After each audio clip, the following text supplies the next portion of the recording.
Good evening.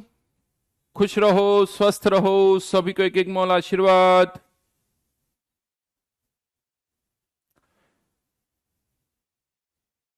क्या हाल है?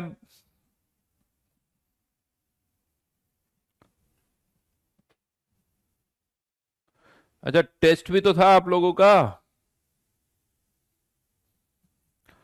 कैसा गया?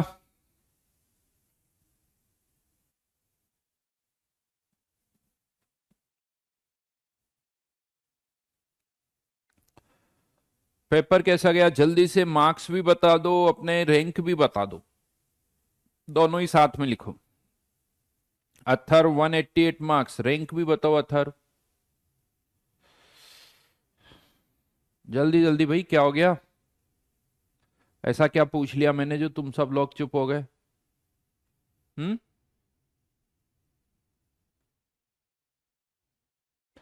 आज नया चैप्टर नहीं स्टार्ट होगा बेटा, अभी जो चल रहा वही चलेगा।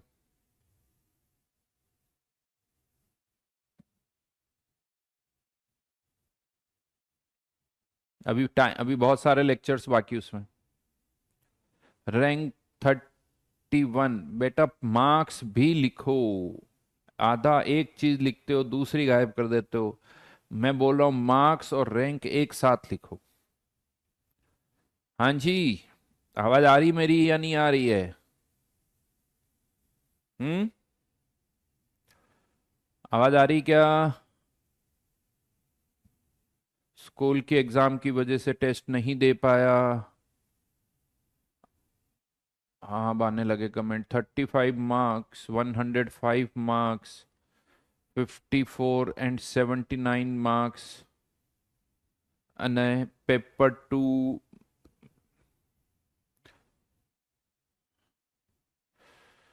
Aryan 194 marks, rank 2 in paper 1। गायब। And rank 1 in paper 2। Okay. Total marks 194, right. Very good Arvind. 4 डाला तुमने तो। हम्म।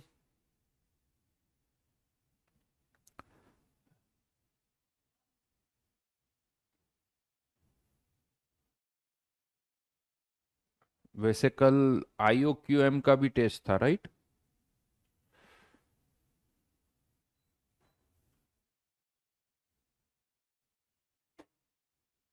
है ना? दिया था कि आप लोगों ने से किसी ने IOQM?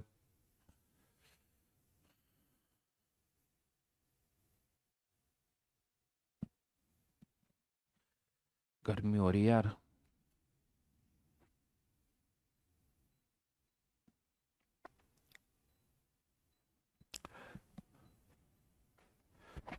वॉइस हाई कर दें? चलिए एक बार जल्दी से पेपर के क्वेश्चंस देख लेते हैं। पेपर 1 बड़ा आसान क्वेश्चन है, डायरेक्ट फॉर्मूला लगाना है एंट्रोपी चेंज के लिए, ताकि रिवीजन हो जाए। देखो ये पेपर जो हमारा होता है ना, एक तो पेपर में आपकी थोड़ी, आपको कितना याद है ये पता चलता है, लेकिन इसके साथ साथ ये भी पार्ट होता है कि पुराना जो था उसको आप रिवाइज कर सकते हो। जरूरी नहीं कि सारे क्वेश्चन पेपर देते वक्त ही आप कर पाओ, एग्जाम के टाइम पर ही कर पाओ। जो क्वेश्चन एग्जाम के टाइम पर नहीं कर पा रहे उन्हें एग्जाम के बाद फिर से करो। एग्जाम के बाद ट्राई करो बिना सॉल्यूशन देखे हुए, उससे कॉन्फिडेंस बढ़ेगा, आपको अच्छा लगेगा। तो ऐसा नहीं कि एग्जाम में जो हो गए बाकी आप, बाकी क्वेश्चन से कोई मतलब नहीं है। बाकी क्वेश्चन नहीं हो रहे हैं तो उसके लिए नोट्स टटोलो थोड़ा सा। नोट्स में देखो कि कैसे होगा। फॉर्मूला याद नहीं तो उसका फॉर्मूला याद करो, इससे पुराने जो चैप्टर्स है उसको आप रिवाइज कर सकते हो। तो ये एंट्रोपी चेंज का क्वेश्चन था, आई थिंक आसानी है।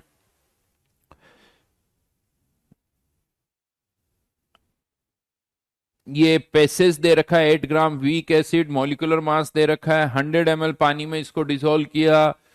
और if it is titrated with 0.25 MnOH, find pH at equivalence point. Equivalence point पर इसकी पीएच बतानी है। और उसमें अगर इतने मोल्स HCl के ऐड कर दें to 100 ml original solution, then H plus ion concentration कितनी होगी? तो इसमें क्या लगेगा? Common ion effect. इसमें कॉमन आयन इफेक्ट लगेगा, और इससे पहले वाले केस में यहां पर इक्विवेलेंस पॉइंट की पीएच फाइंड आउट करनी है। HX कोई एसिड है, इक्विवेलेंस पॉइंट पर पीएच क्या होगी, पहले आप इसकी कंसंट्रेशन निकालो। इसके 8 डिवाइडेड बाय 80, तो इसके मोल्स कितने हो गए, 0.1 मोल। 0.1 मोल कितने ml में, 100 ml में। तो HX की कंसंट्रेशन कितनी हो जाएगी, 0.1 मोल 100 ml में। तो डायरेक्ट मैं कंसंट्रेशन लिख रहा हूं, इसकी कंसंट्रेशन कितनी हो गई, 1 m। और इसको आपको टाइट्रेट करना है NaOH के साथ, और NaOH की कंसंट्रेशन कितनी दे रखी है, 0.25 m।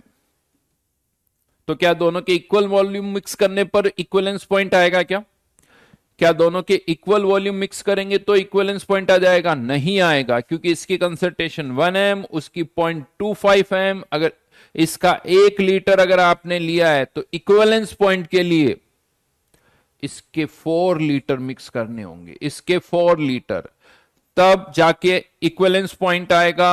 और अब इक्विवेलेंस पॉइंट पर जितने इक्विवेलेंट्स HX के हैं उतने ही इक्विवेलेंट्स NaOH के भी हैं। H2O मोल्स अगर हम लिखे तो 1 लीटर 1 m, इसका भी 1 मोल। 4 लीटर 0.25, इसका भी 1 मोल, इसका 1 मोल बनेगा, इसका 1 मोल बनेगा। लेकिन अब अगर इसकी कंसंट्रेशन की बात करें तो कंसंट्रेशन कितनी हो जाएगी, 1 upon total volume 5 litre, total volume 5 litre यानी 0.2। ये इस सॉल्ट की कंसंट्रेशन आ गई। अब आपको इस सॉल्ट की पीएच फाइंड आउट करनी पड़ेगी।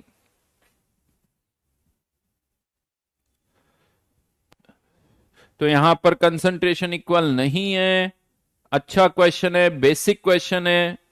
देन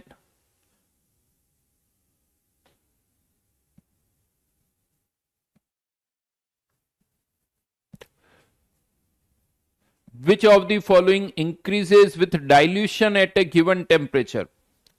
डाइल्यूट करने पर क्या होता है, किसी भी सॉल्यूशन को अगर आप डाइल्यूट कर रहे हो तो वो पीएच उसकी 7 की ओर अप्रोच करती है।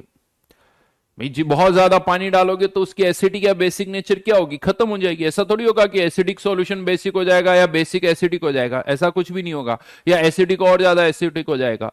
अगर आप पानी डालते जाओगे तो उसकी एसिडिक और बेसिक नेचर खत्म हो जाएगी। अगर पीएच 7 से कम है तो वो 7 की ओर अप्रोच करेगी, 7 से ज्यादा है तब भी 7 की ओर अप्रोच करेगी। यानी यहां पर अगर हम बात करें एसिटिक एसिड का सॉल्यूशन है, इसमें पानी डालोगे तो इसमें पीएच जो है वो बढ़ेगी। लेकिन ये क्या है, बेसिक सॉल्यूशन, और इसमें पानी डालोगे तो इसकी पीएच जो है वो कम होगी क्योंकि 7 से ज्यादा है।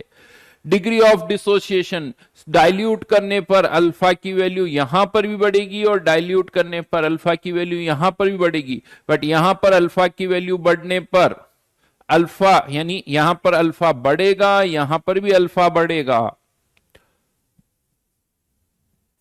डिग्री ऑफ डिसोसिएशन बढ़ेगा, ध्यान रखना, अल्फा की वैल्यू, लेकिन कंसंट्रेशन जो है वो कम होगी। ये बड़ा अजीब सा स्टेटमेंट में बोल रहा हूं, हो सकता यहां पर H plus ion concentration alpha बढ़ेगा लेकिन H प्लस आयन कंसंट्रेशन जो है वो कम होगी, और यहां पर OH आयन कंसंट्रेशन कम होगी क्योंकि अल्फा बढ़ रहा है बट कंसंट्रेशन कम हो रही है, और कंसंट्रेशन कम होने पर सी अल्फा की जो वैल्यू होगी वो कम होगी। ये बड़ा स्टेटमेंट है, थोड़ा ढंग से समझोगे तभी आएगा। सॉलिड स्टेट का क्वेश्चन है। देखिए पेपर बनाते हुए ध्यान रखा जाता है कि पुराने जितने भी चैप्टर्स हैं उनसे कुछ ना कुछ क्वेश्चंस आए, जैसे एंट्रोपी का भी क्वेश्चन था, ये सॉलिड स्टेट का क्वेश्चन है। और इस क्वेश्चन में क्या किया है हमने, NaCl का एक क्रिस्टल है उसके 2 टुकड़े कर दिए, 2 टुकड़े कर दिए तो उससे उसका एम्पेरिकल फॉर्मूला चेंज नहीं होगा, वो तो उतना ही रहेगा। अगर आप उसके 2 टुकड़े कर रहे हो तो उसका एम्पेरिकल फॉर्मूला वही रहेगा, उसमें कोई चेंज नहीं होगा। चाहे 5 यूनिट सेल हो या 2 यूनिट सेल हो या 1 यूनिट सेल हो या आधा यूनिट सेल हो, एम्पेरिकल फॉर्मूला वही रहेगा। तो वो तो सही बात है। और बाकी के ऑप्शंस आप चेक करते रहो कि कैटायन कहां पर है, एनायन कहां पर है, उससे समझ में आ जाएगा। तो empirical formula of AB remains unchanged, बिल्कुल सही बात है, true statement. There will be 2 cations and 2 anions in newly generated unit cell. अब ये काउंट मत करो, अगर पूरा यूनिट सेल होता तो 4 केटाइन 4 एनाइन होते, आधा कर दिया तो 2 केटाइन 2 एनाइन, 2 केटाइन और 2 एनाइन।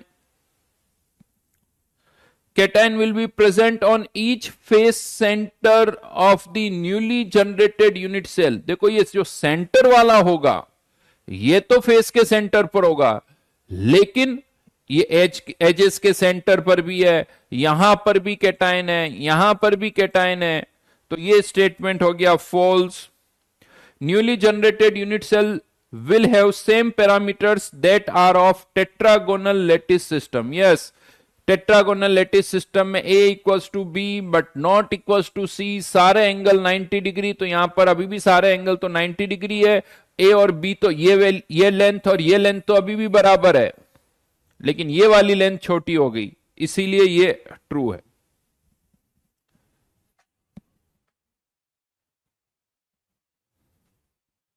पेपर 2 ट्राइबेसिक एसिड है कोई जिसका सॉल्ट है K3A, जिसकी कंसंट्रेशन कितनी दे रखी है CmK3A।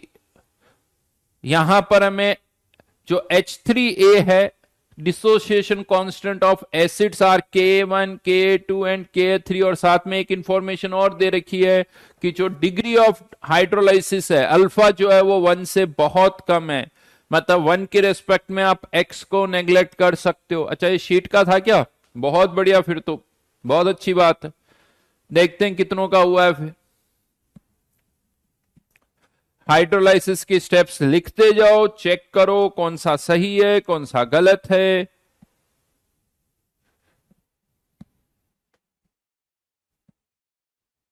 हाँ फॉस्फेट आयन ही हो गया एक तरह से, बिल्कुल सही का, it's like phosphate ion. Na3PO4 मान लो, आप पानी में Na3PO4 डाल रहे हो, आसान था, बहुत बढ़िया। सम्यक कह रहा है कि मेरा सही हुआ है, इसका आंसर ABC, बहुत बढ़िया जी। बेसिकली ये तो कह सकते हो आप W/Ka2 इक्वल्स टू Y, तो ये ऑप्शन अपने आप गलत हो गया।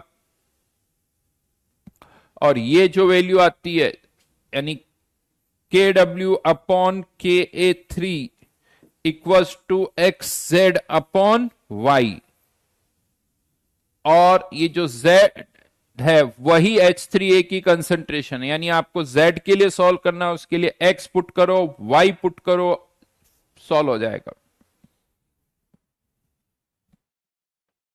बहुत बढ़िया।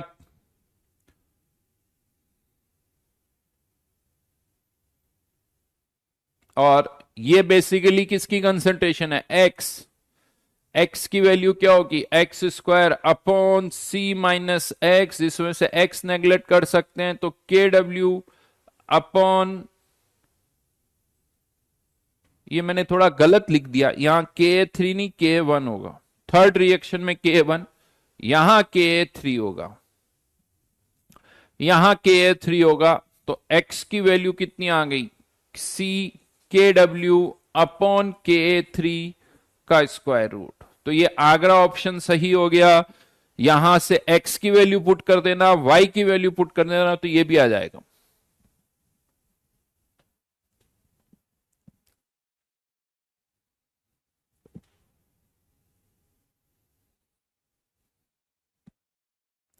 पेपर 2 फर्स्ट से टफ था, मैं भी हो सकता है। 10 moles of a liquid is 50% converted into its vapor at normal boiling point।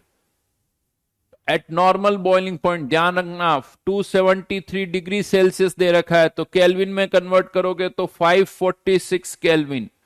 Heat of vaporisation का जो डेटा दे रखा है वो जूल में नहीं दे रखा है, कोई बात नहीं, एटमॉस्फेयर लीटर में दे रखा है 1 मोल के लिए। Then which of the following statements is are correct for this process. तो यहां पर कितने मोल्स वेपराइज हो रहे हैं, 5 मोल्स, 5 मोल्स वेपराइज हो रहे हैं eight normal boiling point. Normal boiling point बताया हुआ है, मतलब प्रेशर कितना हो गया 1 एटमॉस्फेयर, यानी pressure is constant, pressure is constant. तो वर्क डन का फॉर्मूला यहां पर आइसोबारिक प्रोसेस माइनस डेल्टा एनजीआरटी, कितने मोल्स वेपराइज हो रहे हैं 5 मल्टीप्लाइड बाय 0.0821। और एक काम करते हैं, इस 546 को मैं ऐसे लिख देता हूं 273 इंटू 2, राइट। ये प्रोडक्ट हम सबको पता होना ही चाहिए, याद होना चाहिए, -5, और ये वैल्यू आती है 22.4 इंटू 2, 5 इंटू 2 10, तो ये वैल्यू आ जाएगी 224 लीटर एटमॉस्फेयर। क्योंकि 0.0821 यूज किया तो ये answer work done by the system, minus sign है, पूछा गया work done by the system, this is true, ये बिल्कुल सही है जी।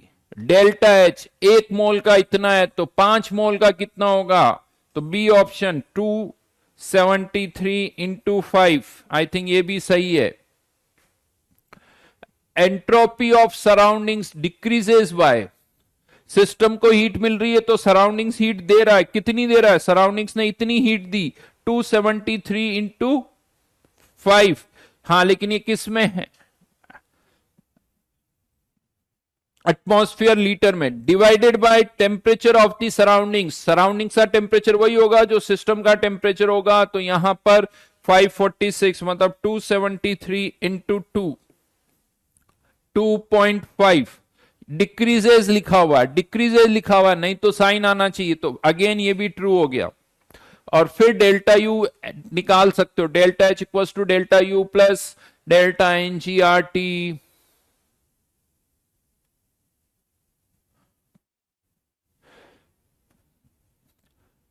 ओम का कहना सर प्लीज हेल्प, पढ़ने में मन नहीं कर रहा है 1 महीने से, और टेस्ट भी सीरियसली नहीं दे पा रहा हूं।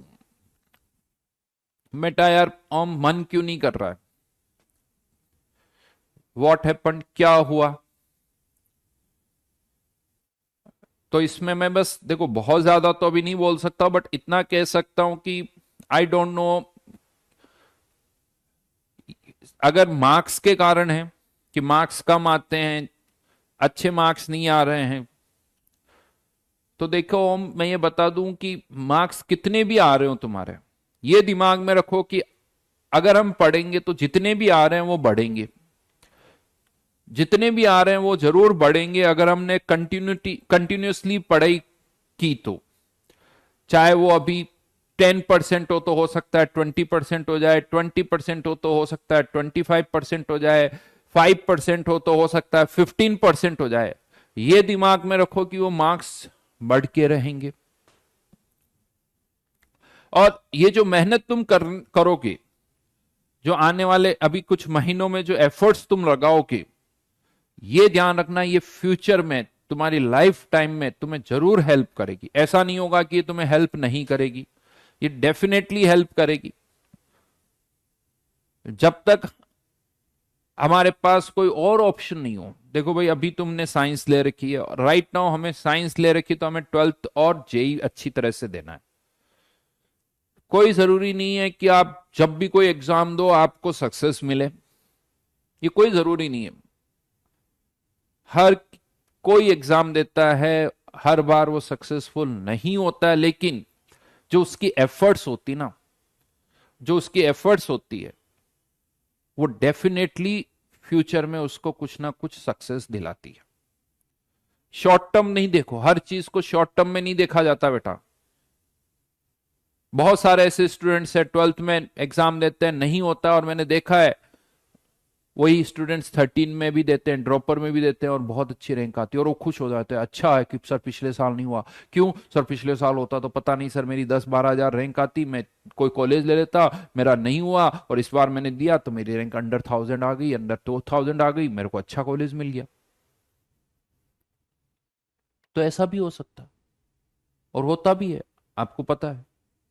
ऐसा तो है नहीं कि सारे सिलेक्शन 12th पास वाले स्टूडेंट्स के ही होते हैं, 12th पास वालों के भी होते हैं, 12 यानी 12th में जो अपीयरिंग वालों के भी होते हैं, और 12th पास्ड स्टूडेंट के भी होते हैं।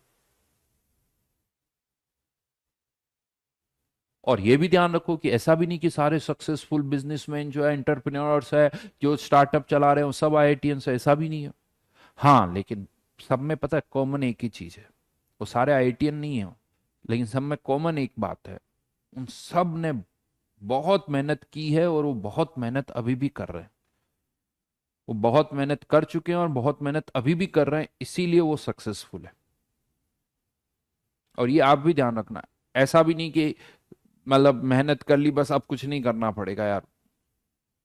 हाँ, सही टाइम पर अच्छी एफर्ट्स लगा दो तो बाद में एफर्ट्स कम लगानी पड़ती, इसमें कोई शक नहीं है। तो इसीलिए मन को समझाओ, मन को समझाओ अपने मन को कि हाँ बस पढ़ना है, पढ़ना है, पढ़ना है, होमवर्क करना है, क्वेश्चंस करने हैं, एग्जाम में मार्क्स कितने आ रहे हैं उससे कोई कनेक्शन नहीं है, आप पढ़ते रहो। हाँ, लेकिन कंफर्म कह सकता हूं धीरे धीरे आपके एग्जाम में मार्क्स भी बढ़ेंगे।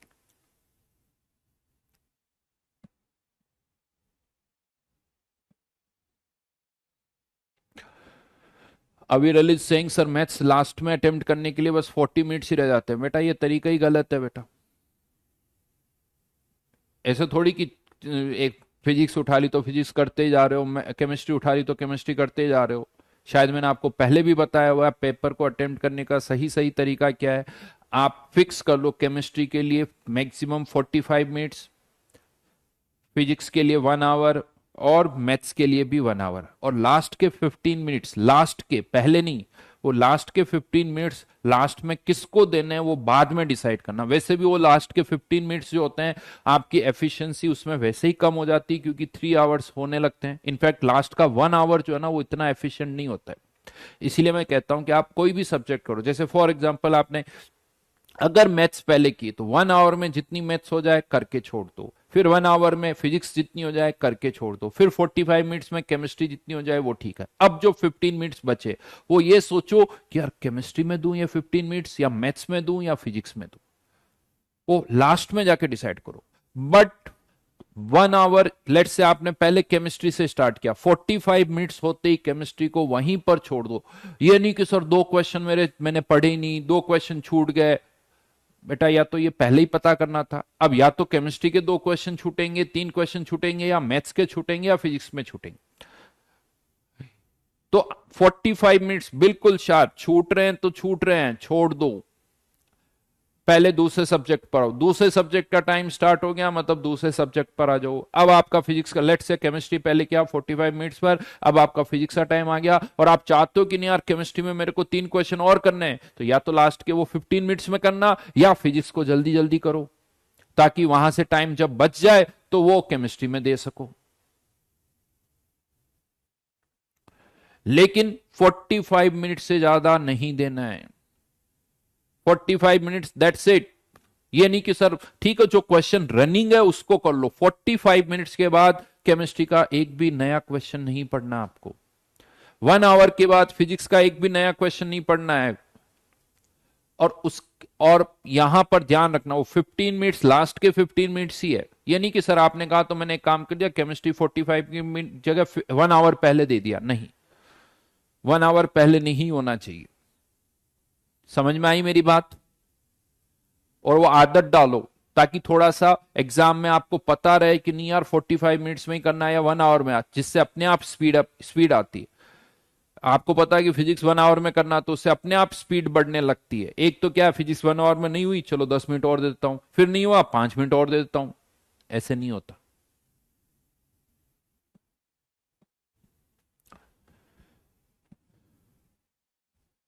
तरुण इज आस्किंग रिवीजन करने का तरीका बता दीजिए। बेटा रिवीजन करने का तरीका ये होता है कि जल्दी से नोट्स पढ़ो, फटाफट नोट्स एक बार देखो कि हाँ क्या क्या पॉइंट्स है, क्या क्या फॉर्मूले हैं, कॉन्सेप्ट क्या क्या है, उनको रिकॉल करो और फिर कुछ क्वेश्चंस करो, 15 20 25 क्वेश्चन करो, जिससे सारे कॉन्सेप्ट रिवाइज हो जाए। अब वो रिवीजन S1 का भी कर सकते हो, O1 का भी कर सकते हो, जेई मेंस का भी कर सकते हो, या जेई एडवांस का भी कर सकते हो। अगर थोड़े टफ क्वेश्चन करना चाहते हो जेई एडवांस का रिवीजन करो, बेसिक नॉर्मल क्वेश्चन करना चाहते हो S1 का कर लो, थोड़े और सिंपल क्वेश्चन करना चाहते हो तो O1 का रिवीजन करो।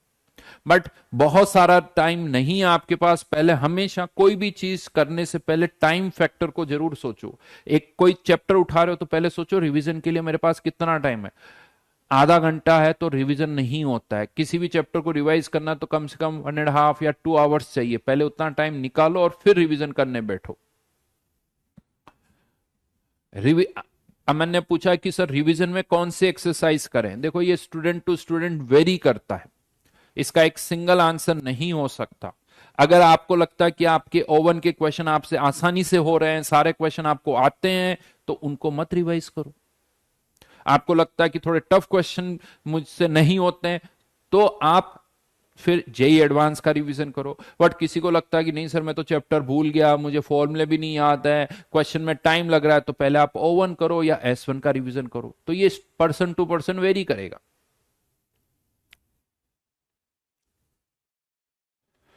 बेटा फिजिकल में कैलकुलेशन होती तो एग्जाम में टाइम लगता है। अगर आप मैं बात करूं 45 मिनट्स में, केमिस्ट्री की मैं बात करूं तो इसमें आप मान के चलो रफली 20 से 25 मिनट्स फिजिकल में लग जाता है टाइम।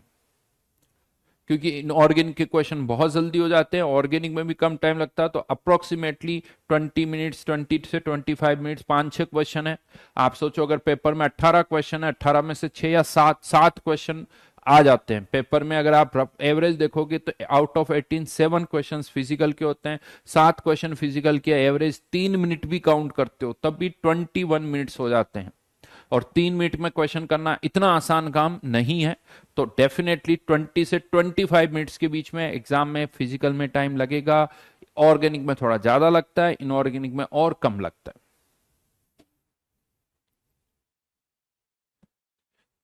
ठीक है, अब चलो यार वापस हमें कोर्स भी आगे बढ़ाना है। ये अगेन आसान क्वेश्चन है। 300 केल्विन पर डेटा दे रखा है, 400 केल्विन का डेटा दे रखा है, और उससे आपको जनरल इंफॉर्मेशन बतानी है, आरएनएस इक्वेशन लगानी है। तो मेरे हिसाब से आसान क्वेश्चन है, इजीली कर सकते हो।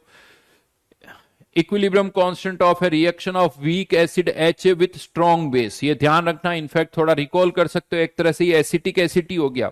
जब एसिटिक एसिड को NaOH के साथ रिएक्ट करवाते हैं तो उस रिएक्शन का इक्विलिब्रियम कांस्टेंट 10⁹ आता है। तो यहां पर भी आप कह सकते हो कि इस वीक एसिड का K जो आएगा वो 10⁻⁵ आ जाएगा। नोट्स देखना, समझ में आ जाएगा। नोट्स में भी, शीट में भी इसी तरह का क्वेश्चन है। ये आसान क्वेश्चन है, थर्मोकेमिस्ट्री पर क्वेश्चन है, आई थिंक आसान ही है, कर सकते हो।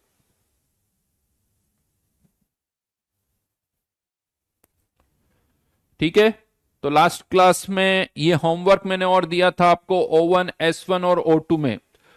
और सॉल्युबिलिटी और सॉल्युबिलिटी प्रोडक्ट की हमने बात की थी, KSP की हमने बात की थी, PbI2 पर क्वेश्चन दिया था। उसके बाद AgCl AgBr की साइमल्टेनियस सॉल्युबिलिटी की भी हमने बात की थी। और ये होमवर्क मैंने दिया था जिसमें O2 के क्वेश्चन भी मैंने आप लोगों को दिए थे।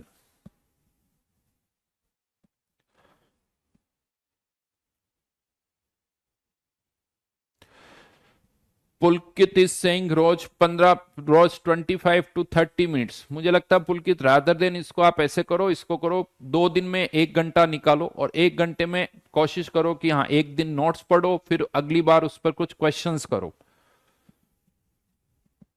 और नहीं तो मैं एक और चीज आपको बताऊं, सुनो मेरी बात, अभी पुराने चैप्टर्स का रिवीजन पर ज्यादा फोकस मत करो। एक और अच्छा सजेशन दे रहा हूं, अभी रादर देन आप सोचो कि सर मुझे 11th का ये चैप्टर रिवाइज करना है, ये करना है, क्योंकि कोई भी बहुत पुराना चैप्टर जिसको आपने 5-6 महीने पहले पढ़ा है, उसको अगर आप उठाओगे तो उसको रिवीजन में कम से कम 3-4 घंटे चाहिए।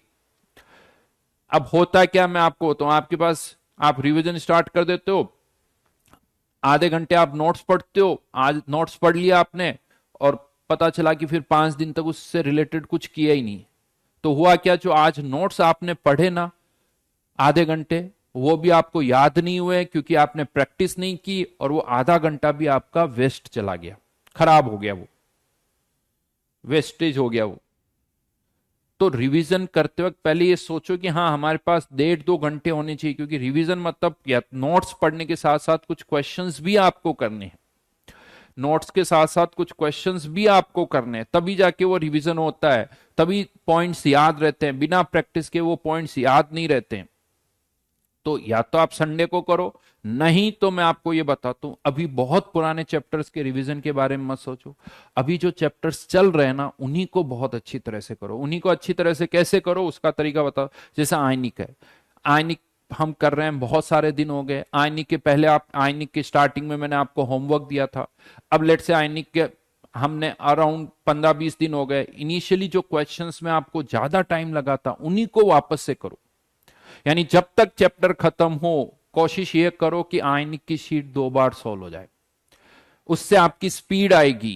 अगर आप दूसरी बार शीट सॉल्व नहीं कर रहे हो तो आपकी स्पीड नहीं आएगी, कॉन्फिडेंस नहीं आएगा।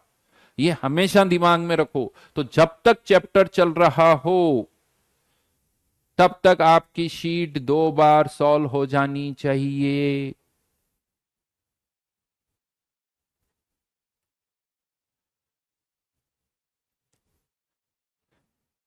समझ में आई मेरी बात? वो सबसे अच्छा तरीका है। और वो जब 2 बार अगर हो जाएगा ना, तो वो लंबे टाइम तक आप लोगों को याद रहेगा।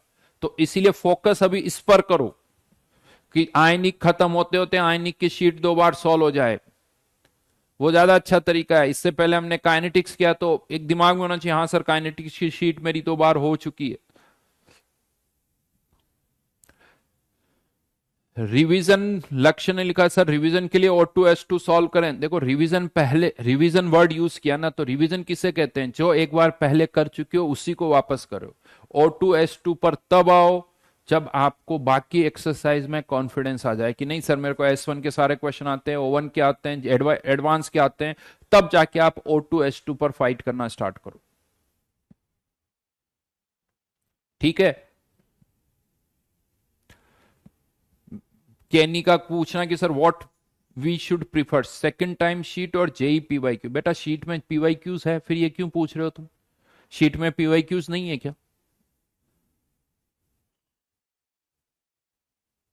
और अभी मैंने बोला ही आपको कि अगर आप अच्छे क्वेश्चंस, थोड़े टफ क्वेश्चंस रिवाइज करना चाहते हो तो जेई एडवांस सब पहले करो। रिवीजन करने में टफ क्वेश्चंस अगर आपको वापस से करने हैं, तो सबसे अच्छी एक्सरसाइज है जेई एडवांस की एक्सरसाइज। उसको तो कम से कम आपको 2-3 बार करना होगा। अगर जेई एडवांस की तैयारी अच्छी तरह से करना चाहते हो तो जेई एडवांस के पीवाईक्यूज को कम से कम 3 बार तो करो ही करो। फिर उसमें और एडवांस लेवल पर अच्छा करना चाहते हो तो O2 का रिवीजन करो। फिर उसके बाद S2 का रिवीजन करो। ये सीक्वेंस होती है। और जेई मेन, और हाँ किसी भी चैप्टर में अच्छा करना चाहते हो तो S1 O1 बेसिक्स है, उनको अच्छी तरह से करो। वहां से कॉन्सेप्ट स्ट्रांग होते हैं, स्पीड बढ़ती है। तब जाके आप जेई एडवांस वाली एक्सरसाइज O2 इनको अच्छी तरह से कर पाओगे। हाँ, चलिए। अच्छा ये डिस्कशन का क्या हुआ, ये करें या नहीं करें? इस डिस्कशन का क्या हुआ भाई?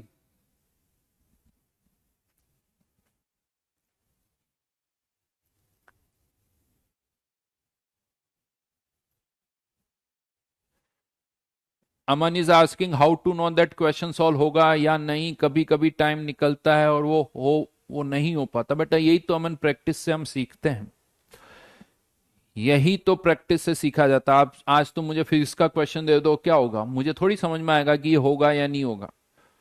तो जब आप प्रैक्टिस करते हो, आपको पता होता है कि यार ये इस तरह के क्वेश्चंस मैंने किए हुए हैं, तो ये तो मेरे से हो जाएगा। तो जो क्वेश्चन पढ़ के आपको समझ में आएगा कि हाँ यार ऐसा क्वेश्चन तो मैंने शीट में किया है, ये मैं कर सकता हूँ, ये क्वेश्चन भी मैंने शीट में किया है, ये कर सकता हूँ। और अगर कोई नया क्वेश्चन आता है तो आपको पढ़ते ही अगर लग रहा है आपको कि नहीं ये मैं कर सकता हूं तो करो। अगर नहीं समझ में आ रहा है तो छोड़ दो। नहीं समझ में आ रहा तो छोड़ दो। फिर लास्ट में जब टाइम बचता है तब करो। पेपर में 50% से ज्यादा ऐसे क्वेश्चन होंगे जिस तरह के क्वेश्चंस आपने शीट में किए हुए हैं, ये मैं आपको बता दूं। 50% से ज्यादा क्वेश्चन ऐसे होंगे जिस तरह के क्वेश्चन आपने शीट में किए हुए हैं, वो बिल्कुल नए नहीं है। बस आपको पता होना चाहिए कि हाँ ये क्वेश्चन मैंने शीट में किया है, मुझे आता है। बस पहले उन 50% क्वेश्चन पर फोकस करो कि नहीं ये तो मुझे करने ही करने हैं। ठीक है।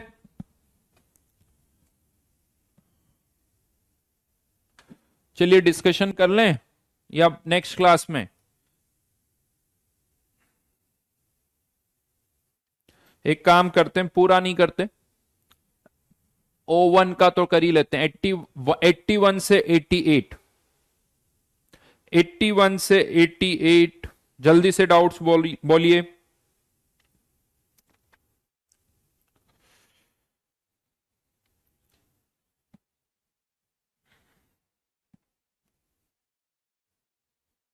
एट्टी वन से 88 जल्दी से।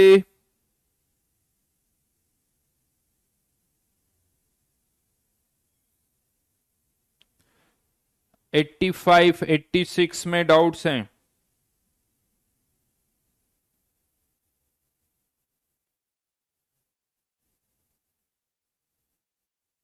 वैसे तो सारे क्वेश्चन देखो बहुत आसान है।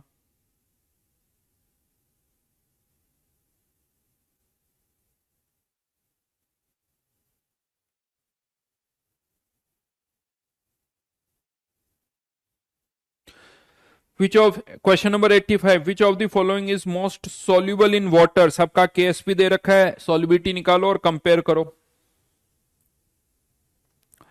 86 भी किसी ने पूछा है क्या?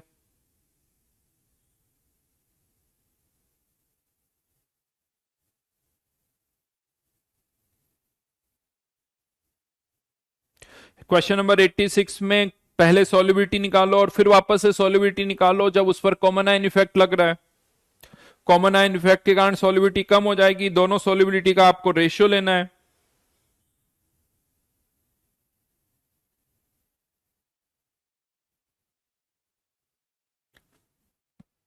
क्वेश्चन नंबर 86 में जब कॉमन आयन इफेक्ट नहीं लग रहा है तब की सॉल्युबिलिटी है 6 इंटू 10⁻⁻5, और जब कॉमन आयन इफेक्ट लग रहा है तब की सॉल्युबिलिटी है 6 इंटू 10⁻⁻7। दोनों का रेशियो लेना है।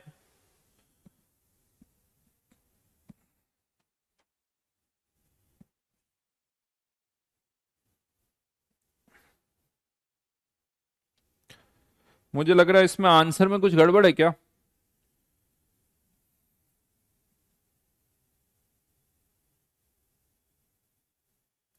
क्योंकि solubility how many times is it's solubility in water, क्योंकि आगरा, अच्छा वैसे देख लेना आंसर इसका 100 आएगा, ठीक है। हाँ तो आगरा ऑप्शन को 100 कर लेना।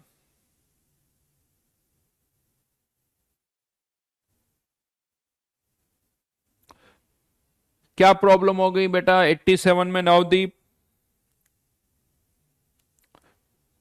87 क्वेश्चन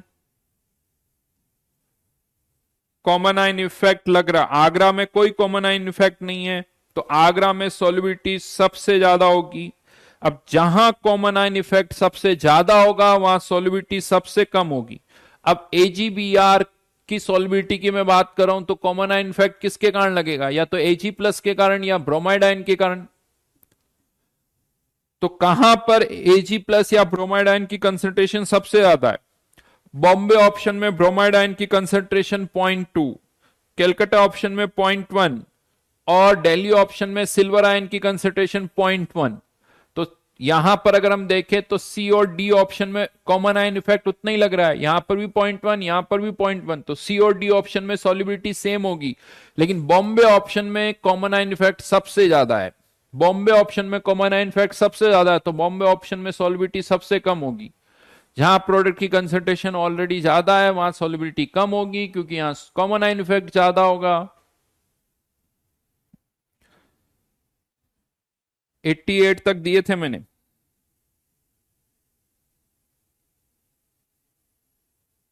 साइमल्टेनियस सॉल्युबिलिटी का क्वेश्चन हो जाएगा। क्वेश्चन नंबर 83 समझ में नहीं आ रहा है।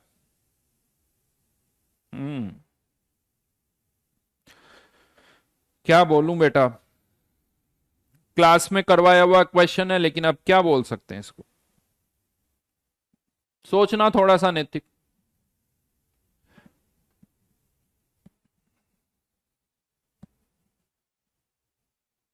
84 भी आसान है।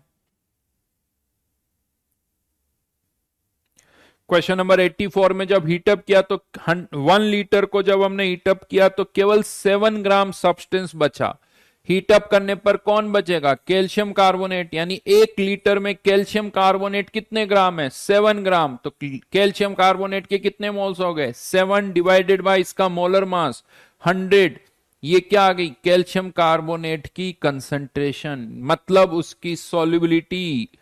तो कैल्शियम कार्बोनेट का केएसपी कितना हो जाएगा, S²। इतना सा करना।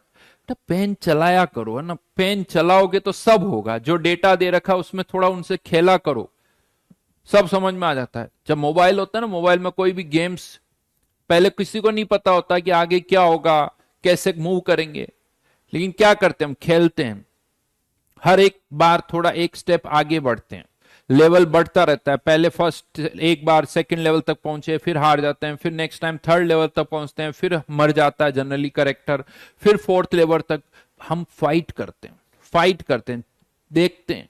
वही चीज यहां पर भी करनी है कि किसी तरह से इन डेटा को यूज करें, उनको ऐड करें, मल्टीप्लाई करें। ये क्यों दे रखा है वो सोचो, अपने आप हो जाएगा।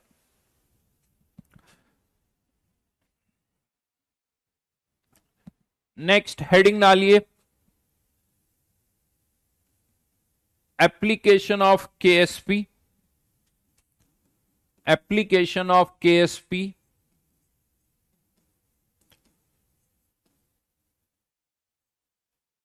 या आप ब्रैकेट में लिख दीजिए प्रेसिपिटेशन।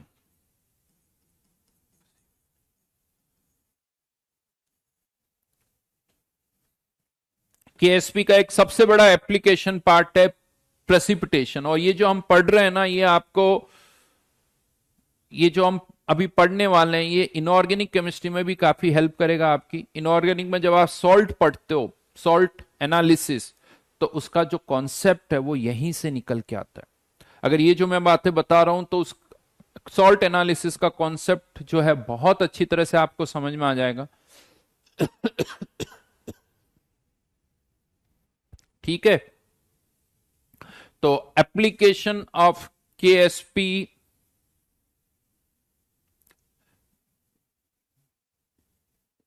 बेटा अभिषेक, मोलर मास अपने से पुट करें मतलब क्या, खुद निकाल के कहीं से लाओ? ऑब्वियसली बात है, कहीं से खोद के थोड़ी लाना है क्या यार। कैल्शियम का एटॉमिक मास नहीं पता, कार्बन का नहीं पता, ऑक्सीजन का नहीं पता तुम्हें, हद कर दी। तो एप्लीकेशन ऑफ केएसपी,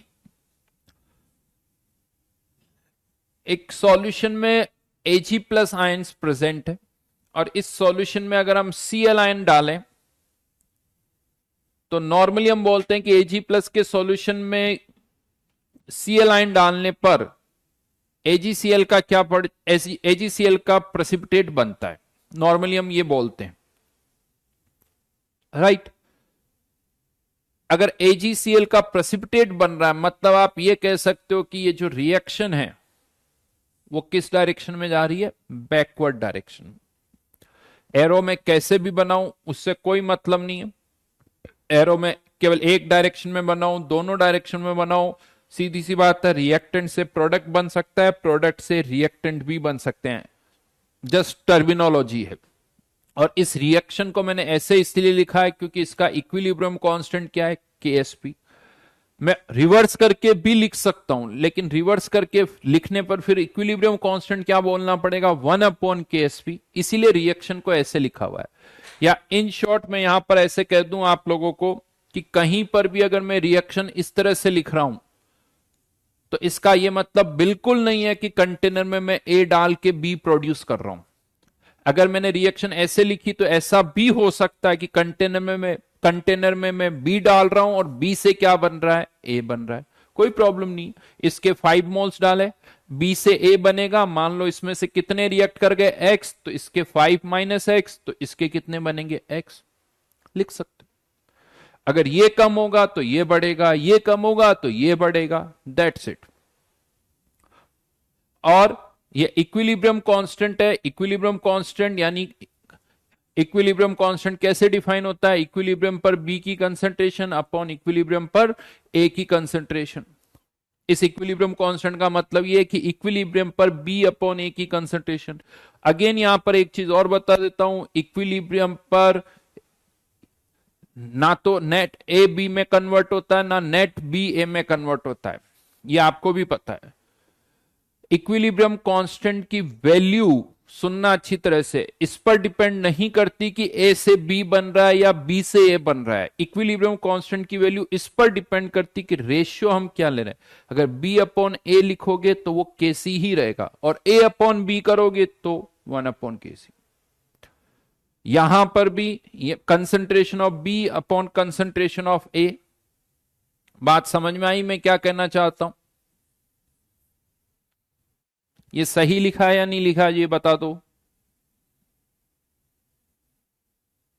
या चलो एक क्वेश्चन पूछ लेता हूं, वापस मैं इस पार्ट पर आऊंगा। Let say A converting into B, इसका इक्विलिब्रियम कांस्टेंट है 10। A converting into B, same reaction है, इक्विलिब्रियम कांस्टेंट वही 10। इस कंटेनर में मैंने ए के 2 मोल्स डाले और उससे बी बनेगा। मान लो इसमें से एक्स रिएक्ट कर गया, इसका एक्स बना। इस कंटेनर में मैंने बी के 5 मोल डाले, ऑब्वियसली इससे कुछ ए बनेगा। मान लो इसके कितने मोल्स रिएक्ट कर गए, वाई, तो इसके कितने बनेंगे, वाई। राइट।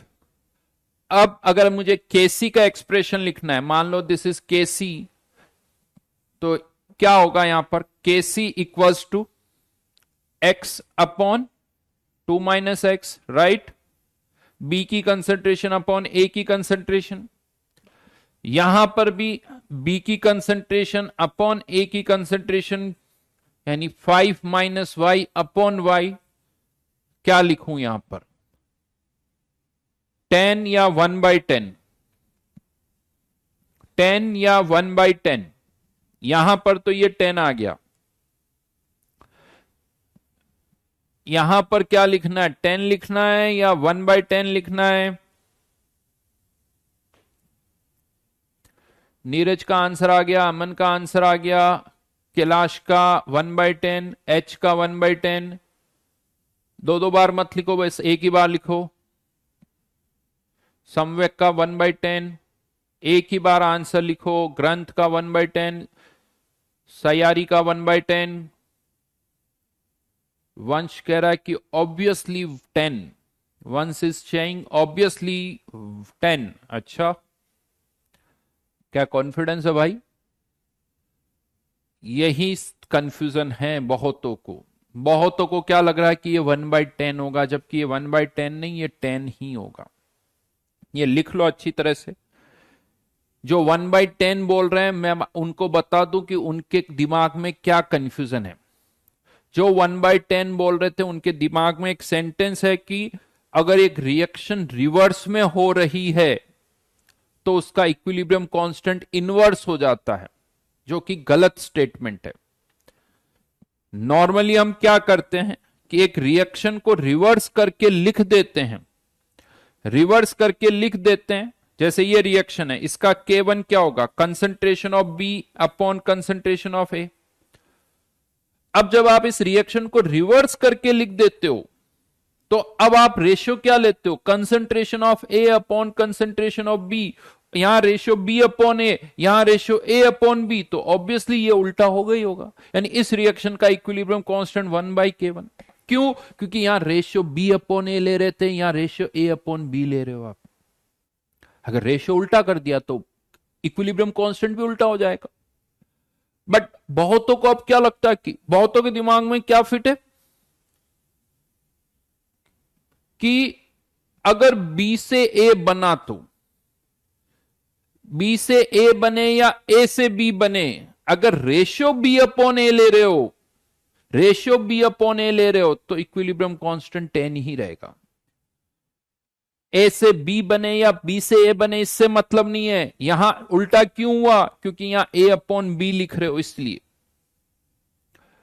तो चाहे ए से बी बने या बी से ए बने, अगर रेशियो बी अपॉन ए है, रेशियो बी अपॉन ए है, तो इक्विलिब्रियम कांस्टेंट की वैल्यू चेंज नहीं होगी, ये ध्यान रखना।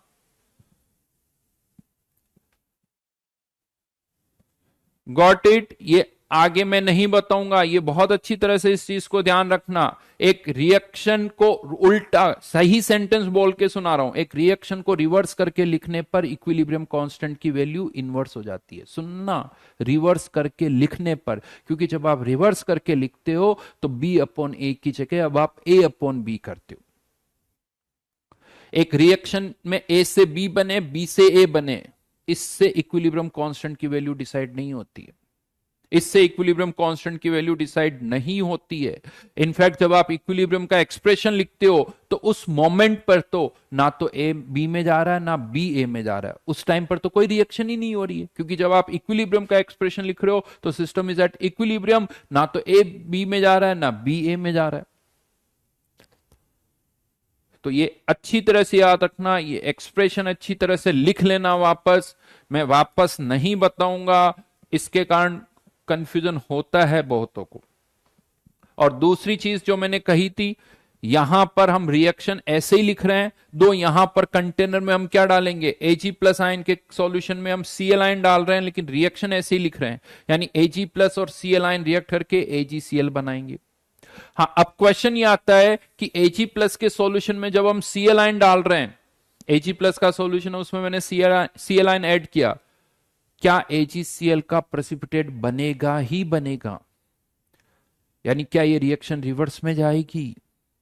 तो ये आप लोगों को पता है, केमिकल इक्विलिब्रियम में हम पढ़ते हैं कि एक रिएक्शन जो है उसके लिए एक टर्म डिफाइन की जाती Q। अगर Q की वैल्यू KSP के बराबर है, इक्विलिब्रियम कांस्टेंट के बराबर है, तो सिस्टम जो होगा वो एट इक्विलिब्रियम होगा, एट इक्विलिब्रियम। और Q कैसे डिफाइन होता है? Q पता है, reaction quotient. Q is reaction quotient. Q मतलब किसी भी टाइम पर Ag plus and Cl ion की कंसंट्रेशन का जो प्रोडक्ट होगा उसे हम Q लिख देते हैं। अब आप कहोगे सर KSP भी तो ऐसे ही लिखते हैं। KSP का एक्सप्रेशन तब लिखा जाता है जब सिस्टम इक्विलिब्रियम पर आ जाता है, and at equilibrium Ag plus ion concentration, Cl ion concentration equals Q equals to KSP। ये KSP के बराबर हो जाता है। बट अगर इक्विलिब्रियम नहीं है और आप Ag प्लस और Cl आयन कंसंट्रेशन का प्रोडक्ट निकाल रहे हो तो उसे Q बोला जाता है। हाँ, अब आप कह सकते हो कि आपने Q की वैल्यू निकाली, इन दोनों की कंसंट्रेशन का प्रोडक्ट लिया और इस कंसंट्रेशन का प्रोडक्ट KSP के बराबर है, तो कह दो सिस्टम इज एट इक्विलिब्रियम। लेकिन अगर आपने इन दोनों की कंसंट्रेशन का प्रोडक्ट निकाला और ये कंसंट्रेशन का प्रोडक्ट KSP से ज्यादा आया, अगर Q KSP से ज्यादा है तो रिएक्शन किस तरफ जाएगी? पीछे की तरफ। क्यों? क्योंकि Q की वैल्यू जो है हमेशा किसके बराबर होने की कोशिश करती है? KSP के बराबर। अब अगर Q की वैल्यू KSP से ज्यादा है तो Q की वैल्यू कम होने की कोशिश करेगी। Q क्या है? Ag प्लस और Cl आयन की कंसंट्रेशन। Q की वैल्यू कम कैसे होगी? Ag प्लस और Cl आयन की कंसंट्रेशन कम होगी, मतलब ये रिएक्शन किस तरफ जाएगी? बैकवर्ड। रिएक्शन बैकवर्ड में जाएगी, इसका मतलब क्या होगा? प्रेसिपिटेशन। बैकवर्ड में जा रही है मतलब प्रेसिपिटेशन अकर्स। और अगर Q की वैल्यू KSP से कम है तो, अगर Q की वैल्यू KSP से कम है तो क्या होगा? बहुत सारी जनता बोलती कि सर रिएक्शन फॉरवर्ड में जाएगी। बात आपकी सही हो सकती है, लेकिन फॉरवर्ड में तब जाएगी जब सॉल्यूशन में AgCl सॉलिड प्रेजेंट होगा।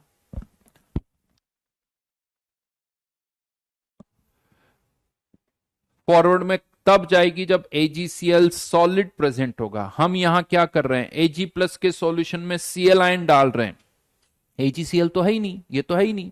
तो अगर मैं Ag प्लस के सॉल्यूशन में Cl आयन डाल रहा हूं और Q की वैल्यू KSP से कम है, दैट मीन्स सॉल्यूशन अभी सेचुरेट नहीं हुआ है, मतलब अभी हम और आयंस यहां पर ऐड कर सकते हैं, यानी more ions can be added, can be added, because solution यूं कह दो अभी भी अनसेचुरेटेड है। बिल्कुल नीरज ने सही कहा, forward when reactants are present. Forward में जाएगी अगर रिएक्टेंट्स प्रेजेंट होंगे तो। ये तीन सिचुएशन समझ में आई या नहीं आई, पहले तो ये बताओ फिर आगे बढ़ते हैं। ये सिचुएशन समझ में आई आप लोगों को? Q की वैल्यू KSP के बराबर है तो system will be at equilibrium. If Q is greater than KSP then system will move in backward direction, यानी प्रेसिपिटेशन होगा. यस, जल्दी जल्दी लिखो, बहुत कम कमेंट देख पा रहा हूं मैं. बस कुछ ही कमेंट आए हैं अभी तक बेटा, मतलब बाकियों को समझ में नहीं आ रहा ऐसा.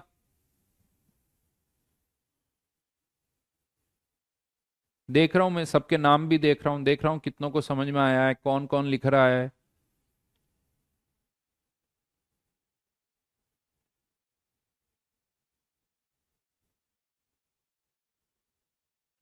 आ गया. हाँ, अब कुछ कमेंट आने लगे हैं, अब कुछ कमेंट आने लगे हैं. थर्ड वाला केस ये है कि अगर Q की वैल्यू KSP से कम है तो अगर कंटेनर में AgCl प्रेजेंट है तब तो रिएक्शन फॉरवर्ड में आएगी, लेकिन AgCl नहीं है, हम Ag प्लस के सॉल्यूशन में Cl आयन डाल रहे हैं. मतलब यह है कि अभी आप और Cl आयन डाल सकते हो, प्रेसिपिटेशन नहीं होगा. अभी आप और Cl आयन डाल सकते हो क्योंकि अभी भी Q की वैल्यू KSP से कम है, मतलब सॉल्यूशन में और आयंस डिसॉल्व किए जा सकते हैं. जब Q की वैल्यू KSP के बराबर हो जाएगी सिस्टम इक्विलिब्रियम पर आ जाएगा. फिर उसमें और ज्यादा Cl आयन डालोगे तो प्रेसिपिटेशन स्टार्ट हो जाएगा. राइट. हमारे काम की कौन सी कंडीशन है? ये वाली. कब प्रेसिपिटेशन होगा? अगर Q की वैल्यू KSP से ज्यादा होगी. यानी अगर आप Ag प्लस के सॉल्यूशन में Cl आयन डाल रहे हो लेकिन अगर Q की वैल्यू KSP से कम है, कोई प्रेसिपिटेशन नहीं होगा. कोई प्रेसिपिटेशन नहीं होगा. जैसे एक सिंपल सा क्वेश्चन देता हूं, बहुत बेसिक है वैसे तो. लेट्स से एक सॉल्यूशन है जिसमें Ag प्लस आयन कंसंट्रेशन दे रखी है 10 की पावर -5, Cl आयन कंसंट्रेशन दे रखी है 10 की पावर -7, KSP दे रखा है AgCl का 10 की पावर -10. ये क्वेश्चन की तरह लिख लेना. क्वेश्चन ये precipitation, precipitate will form or not, precipitate will form or not. बताइए क्या प्रेसिपिटेशन होगा या नहीं होगा? बहुत सिंपल सा क्वेश्चन है, बहुत बेसिक क्वेश्चन है, जल्दी से आंसर दो. होगा या नहीं होगा? प्रवीण का आंसर आया, लक्ष्य का विल फॉर्म,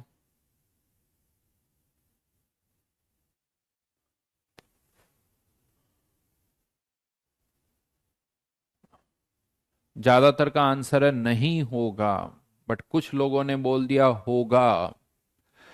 हाँ, क्योंकि उनको 10 की पावर -10 और 10 की पावर -12 में कंपैरिजन नहीं समझ में आ रहा है. ऐसा Q की वैल्यू क्या होगी? Q इक्वल्स टू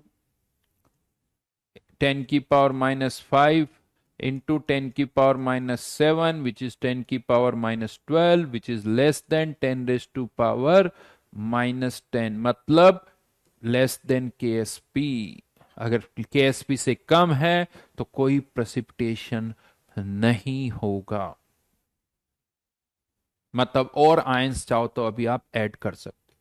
अब नेक्स्ट क्वेश्चन पर आता हूं, इसी तरह का एक और क्वेश्चन. यह पूछा जाता है कि बताओ एक सॉल्यूशन में Ag प्लस आयन है और उसमें Cl आयन ऐड करते हैं, यानी Cl आयन ऐड करें कित कम, यानी वापस क्वेश्चन की लैंग्वेज रिपीट कर रहा हूं. एक सॉल्यूशन है में Ag प्लस आयन है, तो अगर हम चाहते हैं कि प्रेसिपिटेशन हो तो कंडीशन क्या है कि Q की वैल्यू KSP से ज्यादा होनी चाहिए. बट अगर आपसे कोई ये पूछे कि मिनिमम कंसंट्रेशन Cl आयन की कितनी होनी चाहिए, तो प्रेसिपिटेशन की कंडीशन क्या है कि इन आयंस की कंसंट्रेशन का प्रोडक्ट KSP से ज्यादा होना चाहिए. तो क्वेश्चन अगर ये आता है कि बताइए मिनिमम Cl आयन कंसंट्रेशन क्या होनी चाहिए, तो मिनिमम Cl आयन कंसंट्रेशन अगर निकालनी है तो मिनिमम के लिए साइन क्या यूज करना पड़ेगा, इक्वलिटी वाला, राइट। तो यहां पर डायरेक्ट या एक लाइन लिख लो पहले, फॉर, या डायरेक्ट क्वेश्चन से ही समझते हैं, find minimum Cl ion concentration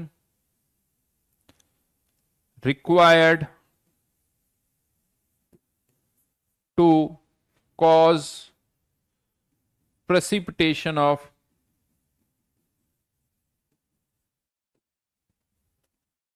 AgCl from 0.01 m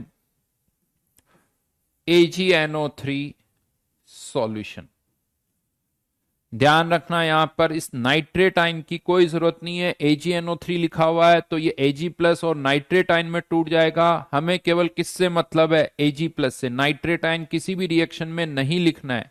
यहां पर अगेन आपको KSP दे रखा है AgCl का, विच इज 10 की पावर -10, 10 की पावर -10। तो एक सॉल्यूशन में Ag प्लस आयन कंसेंट्रेशन पता है 0.01 m, KSP पता है, आपको वो Cl ion concentration find out करनी है जिस पर प्रेसिपिटेशन स्टार्ट हो जाएगा। मिनिमम Cl आयन कंसेंट्रेशन जिस पर प्रेसिपिटेशन स्टार्ट हो जाएगा। मिनिमम के लिए इक्वलिटी कौन सी यूज करेंगे, यानी साइन कौन सा यूज करेंगे, इक्वलिटी वाला। बिल्कुल सही, केनी का आंसर आ गया, रूप कथा का आंसर आ गया, अमन का आ गया, प्रवीण का आ गया, दीपक का आ गया, सृष्टि का भी आ गया, नीरज का आ गया, वंश का आंसर भी आ गया। बिल्कुल सही आंसर है सभी के। दिव्यांश का भी आंसर आ गया, वंश का भी आ गया, भार्गव का भी आ गया, आयुष का 10 की पावर -7 आया बेटा, वाह सही है, सही मैथ्स लगा रहे हो। तो यहां पर Ag plus into Cl ion concentration equals to KSP which is 10 की power -10, Ag plus ion concentration 0.01, तो Cl ion concentration निकाल सकते हो 10 की पावर -8। यानी अगर आप चाहते हो कि AgCl का प्रेसिपिटेट बने तो सॉल्यूशन में Cl आयन कंसेंट्रेशन 10 की पावर -8, देखो 10 की पावर -8 मतलब इससे थोड़ी ज्यादा, बट बोला वो 10 की पावर -8 ही जाएगा, तो कम से कम 10 की पावर -8 होनी चाहिए तो AgCl का प्रेसिपिटेट बनेगा। अब क्वेश्चन यहां पर यह आता है कि अगर हमने Cl आयन कंसेंट्रेशन 10 की पावर -8 से मान लो ज्यादा कर दी, 10 की पावर -7, 10 की पावर -6, 10 की पावर -5, तो क्या ये सारे Ag प्लस आयन प्रेसिपिटेट हो जाएंगे? क्या ये Ag प्लस आयन पूरे प्रेसिपिटेट हो जाएंगे? तो आंसर इज नो। क्यों? क्योंकि जब प्रेसिपिटेशन स्टार्ट होगा तो ये रिएक्शन किस तरफ जाएगी, बैकवर्ड में। बैकवर्ड में क्यों जा रही है? क्योंकि Q की वैल्यू KSP से ज्यादा है। Q की वैल्यू KSP से ज्यादा है तो अब क्या होगा, Q की वैल्यू कम होगी, मतलब Ag प्लस की कंसेंट्रेशन भी कम होगी, Cl आयन की कंसेंट्रेशन भी कम होगी। कम होते होते एक टाइम आएगा जब Q की वैल्यू वापस किसके बराबर हो जाएगी, KSP के बराबर हो जाएगी, और जैसे ही Q की वैल्यू KSP के बराबर होगी सिस्टम इक्विलिब्रियम पर आ जाएगा, फर्दर कोई प्रेसिपिटेशन नहीं होगा। तो क्या किसी आयन की कंसेंट्रेशन 0 हो सकती है? अगर किसी एक की भी कंसेंट्रेशन 0 हो गई तो Q की वैल्यू 0 हो जाएगी। Q की वैल्यू 0 नहीं हो सकती क्योंकि KSP जो होता है वो 0 से तो बड़ा ही होता है। KSP की वैल्यू 1 से छोटी होती है लेकिन 0 से तो बड़ी होती है। यहां पर इसको मैं थोड़ा ऐसे समझा दूं आपको, प्रेसिपिटेशन क्यों होता है, जब Q की वैल्यू KSP से ज्यादा होती है। जैसे जैसे इसकी वैल्यू कम होगी, जैसे ही KSP के बराबर आएगा इक्विलिब्रियम आ जाएगा। क्या ये 0 हो सकती है? नहीं, 0 नहीं हो सकती। उससे पहले ही Q की वैल्यू KSP के बराबर आ जाएगी। इनफैक्ट इस चीज को सिंपल वे में ऐसे भी पुट कर सकते हो, इक्विलिब्रियम पर किसी भी आयन की, किसी भी सब्सटेंस की कंसेंट्रेशन वैसे ही 0 नहीं होती। किसी की भी कंसेंट्रेशन 0 नहीं होती, बहुत कम हो सकती, 10 की पावर -5, 10 की पावर -7, 10 की पावर -8, बट 0 तो हो ही नहीं सकती। क्योंकि वो तो सब मल्टीप्लाई हो रही है, तो जीरो तो किसी की हो ही नहीं सकती। दैट मीन्स किसी भी आयन को आप किसी सॉल्यूशन में से 100% प्रेसिपिटेट नहीं करवा सकते। 100% मतलब एग्जैक्टली 100% बोल रहा हूं। हाँ, आप 99.999999999% करवा सकते हो, बट 100% किसी को भी प्रेसिपिटेट नहीं करवा सकते। लेकिन नॉर्मली अगर आप 99.99% भी करवा लो, या कभी कभी तो हम 99% भी करवा लेते, तो हम मान लेते कि यार ये तो 100% प्रेसिपिटेट हो गया। बट एग्जैक्टली 100% तो किसी भी आयन को आप किसी भी सॉल्यूशन में से प्रेसिपिटेट नहीं करवा सकते, कुछ ना कुछ तो बचेगा। और क्वेश्चन इसी पर आते हैं कि कितना बचेगा, चाहे वो 10⁻⁵ बचे, 10⁻⁻10 बचे, 10⁻⁻20 बचे, कुछ ना कुछ तो बचेगा। तो वो कितना बचेगा वो हमें फाइंड आउट करना है। और मेनली क्वेश्चन इसी पर आते हैं कि प्रेसिपिटेशन के बाद किसी भी आयन की कंसंट्रेशन कितनी होगी। तो यहां पर एक चीज ध्यान रखना, प्रेसिपिटेशन जब भी होगा रुकेगा कब, जब वापस सिस्टम इक्विलिब्रियम पर आएगा। वापस सब जब सिस्टम इक्विलिब्रियम पर आएगा, यानी प्रेसिपिटेशन हमेशा कहां एंड होता है, इक्विलिब्रियम पर।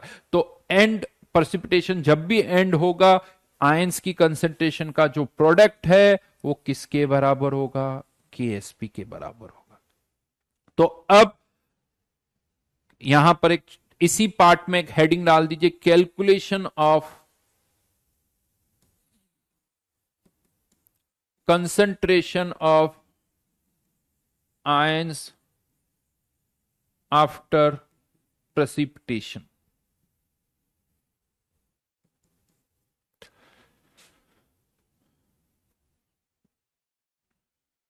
Calculation of concentration of ions after precipitation।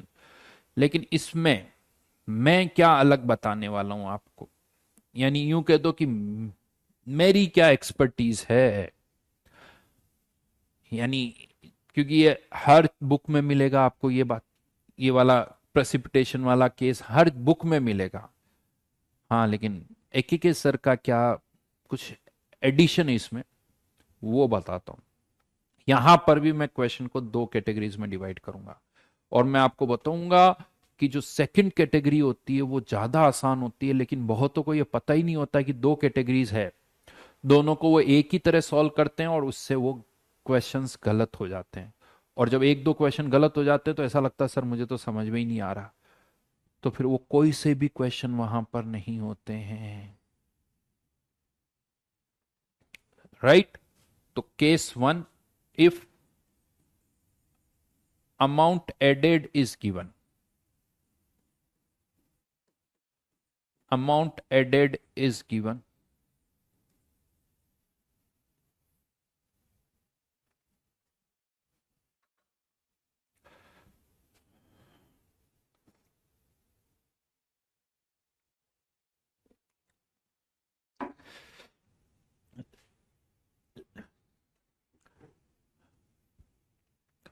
अच्छा, अर्चित लिख रहा है अखिलेश थापड़, थापर। नाम याद नहीं आ रहा, क्या थाम था।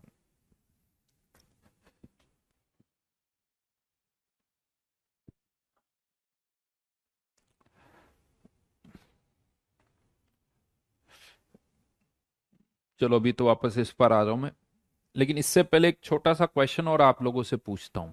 हाँ, नमिता थापर, बिल्कुल सही। जिन्होंने मेरे से केमिकल इक्विलिब्रियम पढ़ रखा है उनको तो कहीं कोई प्रॉब्लम नहीं होगी, बट हो सकता है आप में से बहुतों ने मेरे से केमिकल इक्विलिब्रियम नहीं पढ़ा हुआ है, स्पेशली उनके लिए एक क्वेश्चन है। खैर जिन्होंने पढ़ रखा देखते हैं उनको कितना याद है।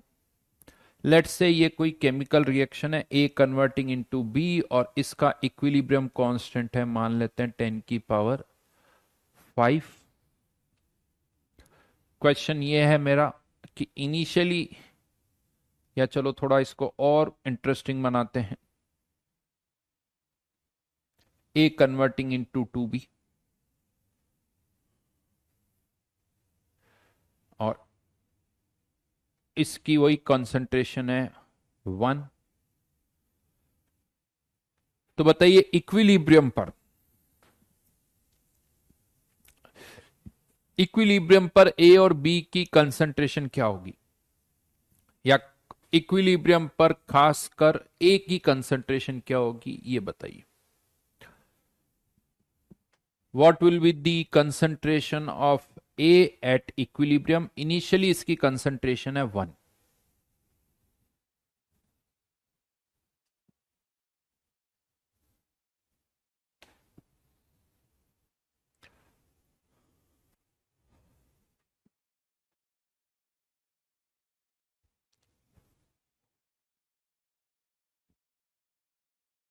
इक्विलिब्रियम पर ए की कंसंट्रेशन क्या होगी? इक्विलिब्रियम कांस्टेंट दे रखा है 10⁵। दोनों ही कुछ भी मान लो, गैसेस मान लो, नहीं दे रखा तो गैसेस ही मानते हैं यार ग्रंथ।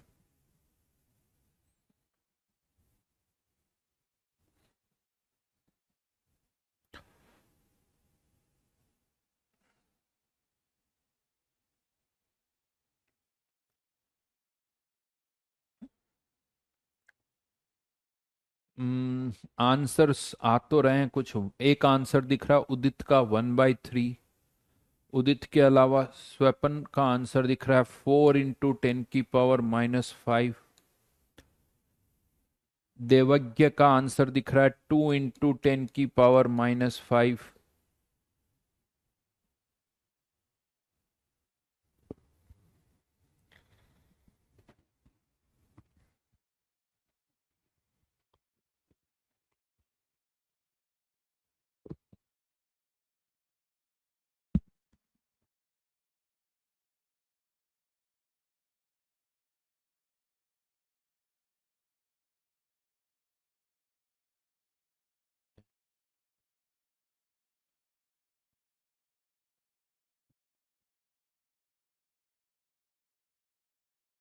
टेंडिंग टू जीरो, निखिल का कहना है टेंडिंग टू जीरो।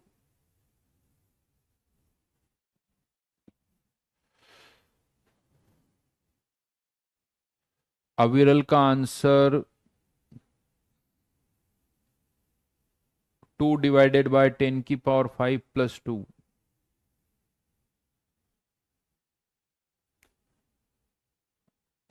अनय जल्दी से पहले आंसर बताओ। गौरव का आंसर है ए की कंसंट्रेशन का 1। मैंने ए की कंसंट्रेशन पूछी है, मतलब ए रिएक्ट ही नहीं करेगा ऐसा?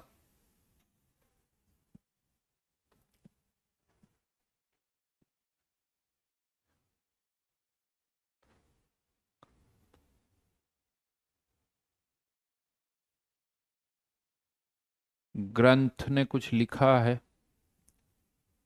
हाँ अमन, वाह, वेरी गुड अमन। यार ये चीज, अच्छा हाँ, वीक बेस वाला केस, थर्ड केस हो गया, वीक एसिड या बेस वाला। अब यहां पर चलिए मैं बताता हूं नॉर्मली हम कैसे करते हैं इसको। 1 - x 2x,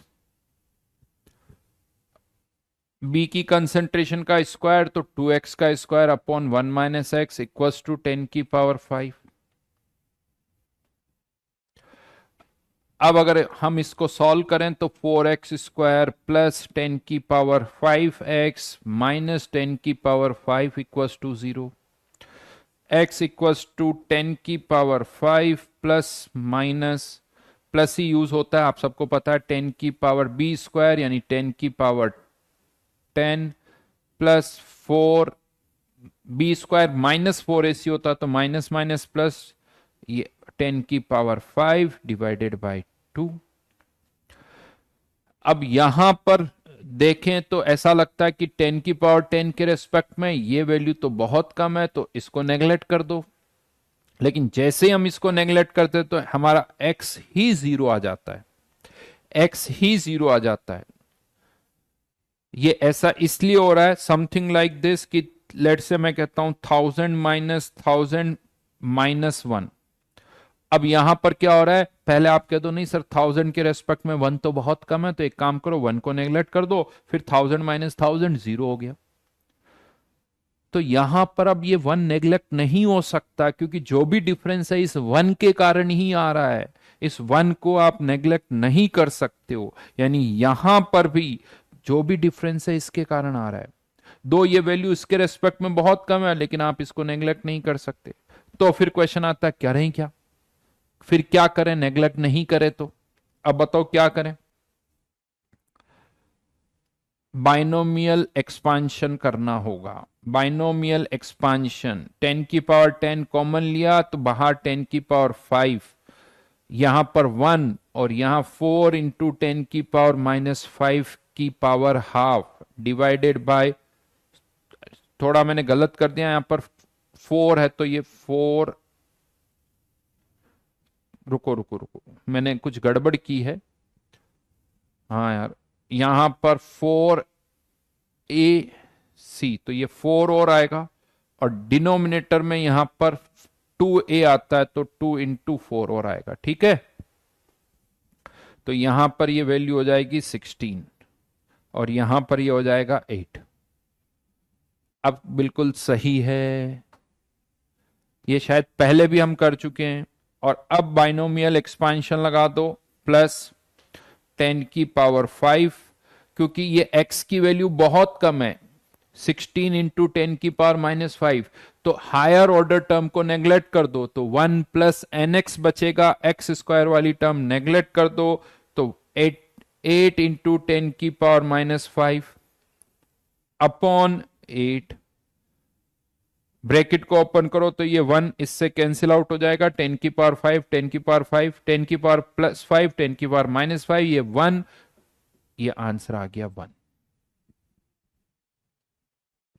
यानी x की वैल्यू ऑलमोस्ट 1 आ रही है, मतलब ये a पूरा का पूरा रिएक्ट कर रहा है, जो कि लॉजिकल भी है। क्यों लॉजिकल है? क्योंकि इक्विलिब्रियम कांस्टेंट 1 से बहुत ज्यादा है, इक्विलिब्रियम कांस्टेंट 1 से बहुत ज्यादा है।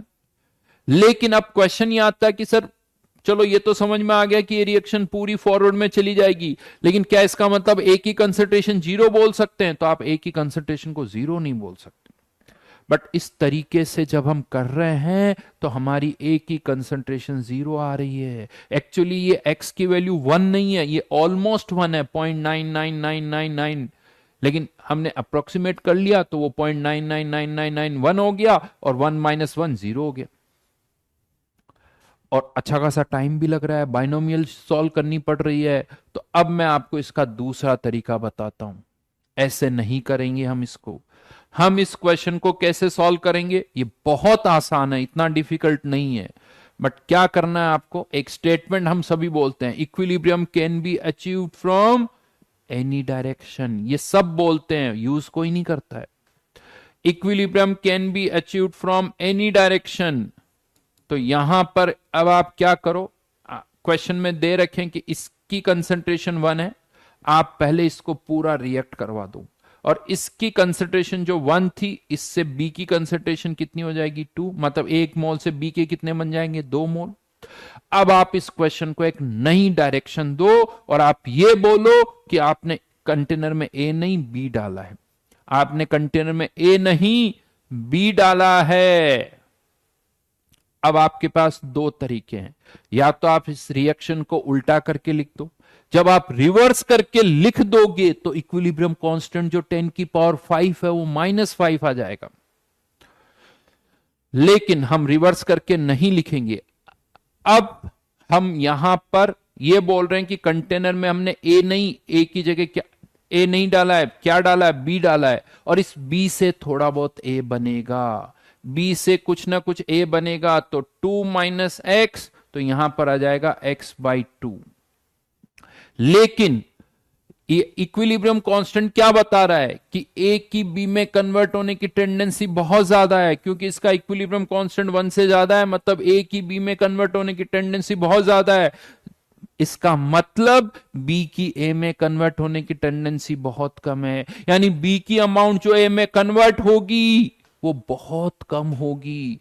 तो इस 2 के रेस्पेक्ट में आप x को नेग्लेक्ट कर सकते हो, इस 2 के रेस्पेक्ट में x को नेग्लेक्ट कर सकते हो। तो अब b की कंसंट्रेशन लेकिन हाँ इसका स्क्वायर करना होगा, बी की कंसंट्रेशन का square divided by concentration of A which is x/2 equals to 10⁵ या 10⁻⁻5, 10⁵ या 10⁻⁻5?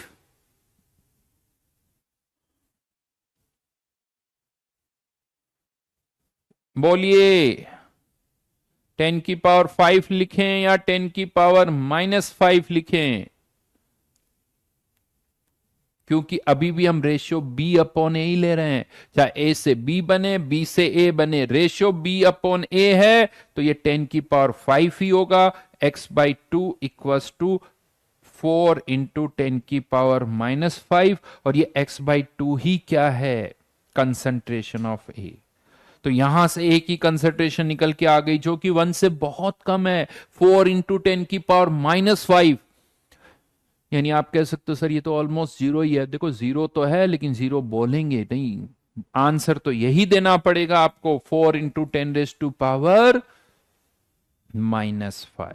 4 इंटू 10⁻⁻5। यानी यहां पर इसी चीज को मैं ऐसे समझाता हूं, ये जो हम 1 - x करते हैं ना, माइनस एक्स, अगर कोई सब्सटेंस जिसकी रिएक्ट करने की टेंडेंसी बहुत ज्यादा हो और अगर आप उसमें से -x कर रहे हो, फिर आपको ये बाइनोमियल लगानी पड़ेगी।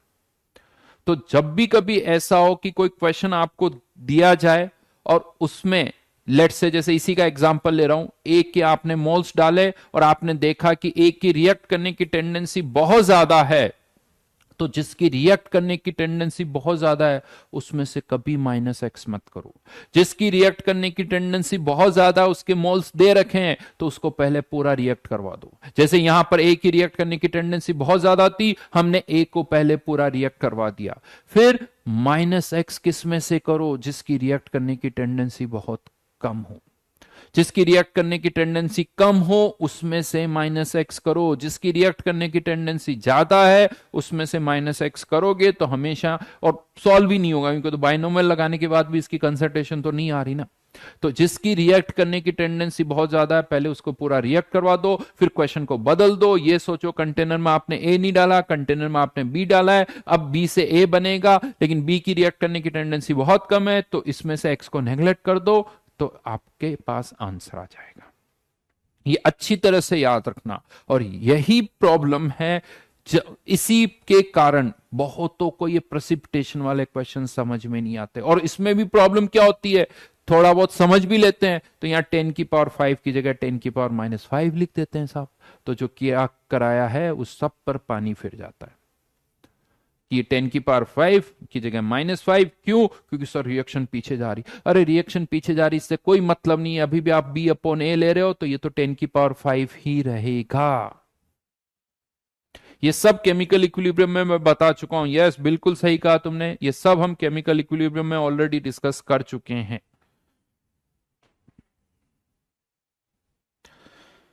तो चलिए आज के लिए होमवर्क दे देता हूं।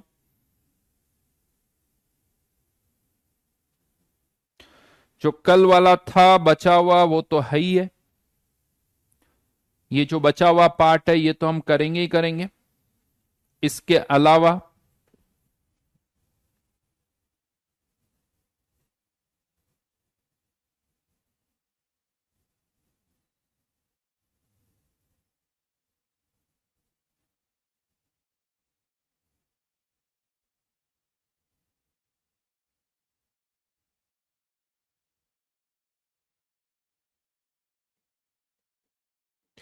89 से लेके 93,